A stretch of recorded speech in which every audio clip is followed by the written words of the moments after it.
如果您家猫都1岁了，还是不发腮不长肉，那很有可能是它那肠胃没练出来。您家猫要是跟我们家猫似的，什么都能吃，什么都敢吃，那身上的肉脸上的腮帮子，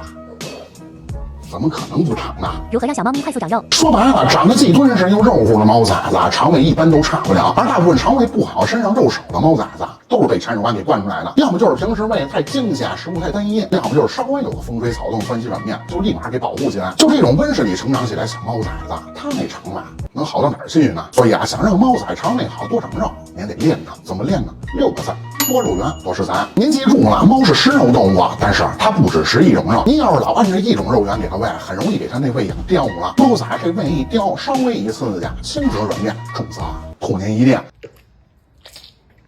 另外，猫虽然是食肉动物，但是不代表它不需要吃肉以外的东西。一些果蔬也是它们额外补充营养、促进消化的必要食物。所以建议啊，平时有事没事就给猫崽准备一些多肉源、多食材的食物，多见见世面，平时多练练，它那肠胃自然更厉害。肠胃好了，身上的肉、脸上的腮帮子自然就长了。当然，如果您嫌麻烦，也可以考虑那种多肉源、多食材的猫粮，起到长肉练胃作用的同时，还能帮你省点事儿。像养猫年头比较长的人都知道的品牌博纳天纯，他们那生鲜猫粮就是这种能让猫崽长肉发腮的多肉源多食材猫粮。您看它这一袋猫粮里80%加的肉含量，完全满足猫崽食肉和长肉的需求。而且它那肉源还不单一，像什么天上飞的、地下跑的、水里游的，您能想着的、想不着的各种肉类，这一袋猫粮里全都有，用来给猫崽练胃长肉见世面。真好使，而且这粮涵盖了猫崽成长发育所需的60种营养需求，也不需要您再额外给猫崽补那些杂七杂八的营养，猫崽吃的省心，您喂着省事儿。另外，这粮的适口性和食材多样性也是一绝，20多种肉蛋果蔬，再加上4拼的冻干，猫崽每吃一口都跟开盲盒似的，处处有惊喜，既能满足您家猫那张挑剔的嘴，